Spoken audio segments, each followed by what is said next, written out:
Hallå där, välkomna. Hög tid för en ficklampsrecension, eller åtminstone en liten presentation i alla fall. Och den lampa vi ska kika lite på, det är den här. Det är en Olight, den heter R40 Seeker. Och det här kan jag försäkra är en riktigt trevlig pjäs.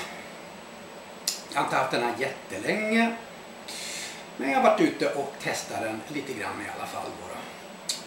Och jag kan direkt säga att kvaliteten på den här lampan, ja, den är riktigt fin kan jag säga. Mycket välbyggd och fin ficklampa faktiskt. Lite spex på den här. Den är ungefär 14 cm lång och väger cirkus 250 gram. Så det är ju ingen EDC-lampa direkt kan jag säga. Men den är ändå hyggligt liten alltså. Det är den faktiskt. Så man kan absolut köra den i jackfickan och lite så faktiskt. Jag kan jämföra den lite med den här Ultrafire VF 5028. Så det är inte jättestor storleksskillnad faktiskt. Nej, lite större såklart, men så är det ju lite kraftigare reflektor på den där då. Så att säga.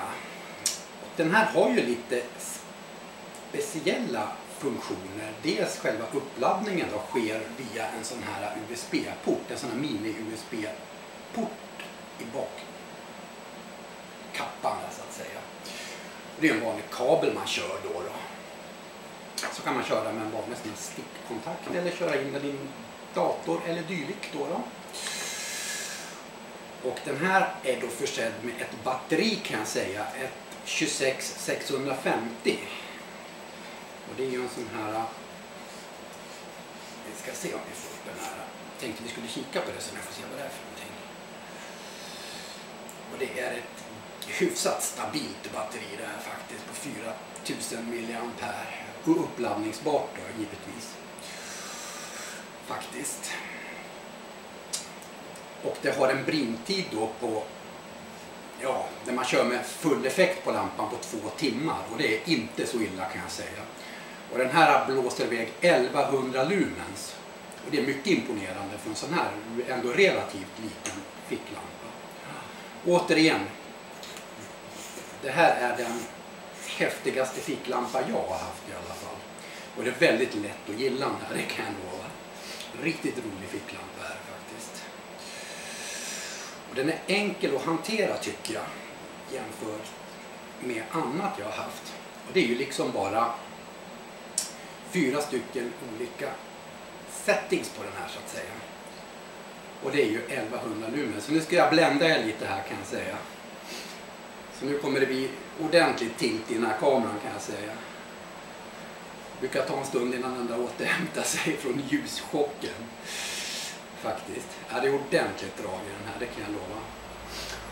Och den, enligt specifikationerna så blåser den iväg ljuskäglan 280 meter. Man kan väl avrunda det till kanske realistiskt 180 meter ungefär, funktionellt. Och det är inte så illa ändå för en sån pass liten ficklampa faktiskt. Och när man kör den här då trycker man bara ner, nu är det fullt ös. Sen håller man bara in knappen, så har man det svaga modet då så att säga. Jag vet inte om det är på omkring 10 lumens eller någonting sånt där. Sen kan man köra vidare då, ska vi se.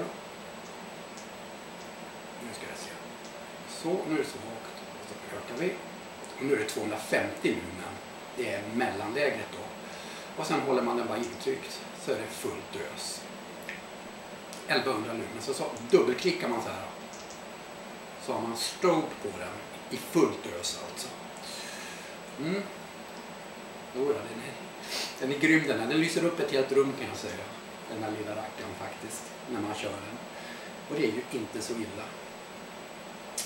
Tänkte jag skulle i en kommande film köra den här lite ute då, så kan jag ju jämföra de olika lamporna då. Dels den här Ultrafire VF 5028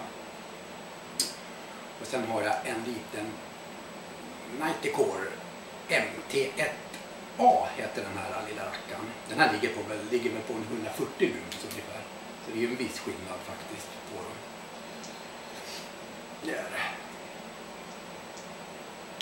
Det ska sägas. Jo då. Nej, jag tycker det är väldigt ofta när man snackar med folk så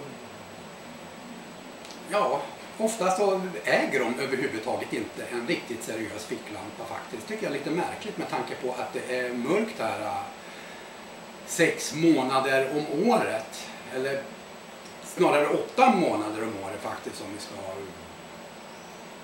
Är det ju faktiskt. Och då är det väl verkligen på plats att man äger en lite bättre lampa. Tycker jag själv i alla fall då. Återigen, riktigt trevlig lampa. Man kan få lite närbilder på den här. Väldigt klar och fin reflektor har den och byggkvaliteten är riktigt fin på den här. Är den faktiskt. Och så är det även en sån här, den är försedd då med belysning här som börjar lysa då när batteriet börjar bli svagt på den faktiskt. Riktigt nätt och fin lampa med riktigt häftiga prestanda faktiskt tycker jag. Inte illa med 1100 lumens för en sån här ändå relativt liten ficklampa. Och helt klart en ny favorit.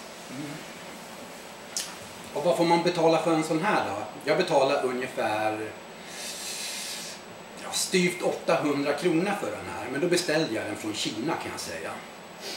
Svenska priser på den här ligger nog på omkring 1300.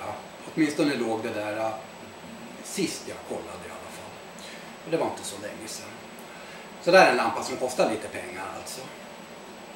Tycker man att den här är lite dyr så kan den här vara ett alternativ såklart. Och det är då den här Ultrafire VF5028. Och det här kan jag utan vidare säga är min absolut mest prisvärda lampa, krona för krona. 80 spänn ungefär betalar jag för den här när jag beställde den från Kina med frakt. Och sen tillkommer ju några spänn då för batterier och så då. Men väldigt billig lampa och den här behöver inte skämmas för sig alltså. Även den här är ordentligt drag i den här alltså. Inte fullt så häftig som den här men fullt tillräcklig kan jag säga. Rolig ficklampa det här också alltså. Väldigt smidig att ha med sig i fickan. Allt sånt. Det kan jag försäkra. Så nu får ni någonting att fundera på. Jag kan absolut rekommendera den här i alla fall. Jag har inte haft den jättelänge men så far supernöjd med den här alltså. Det är nästan som man, när jag köpte den här, man längtar efter att det ska bli mörkt så man får gå ut och prova grejerna ordentligt faktiskt. Ja, den är riktigt trevlig. Det kan jag lova. Det var väl det hela. Återkommer med fler filmer längre fram faktiskt. Både vad det gäller ficklampor och även att jag ska köra en liten film om pannlampor också faktiskt. Jag har ju ett par stycken sådana här. Så tänkte jag också skulle avhandla det ämnet lite mera ingående. Med det får jag tacka för att ni tog del av filmen faktiskt. Och hörs och syns. Hej så länge.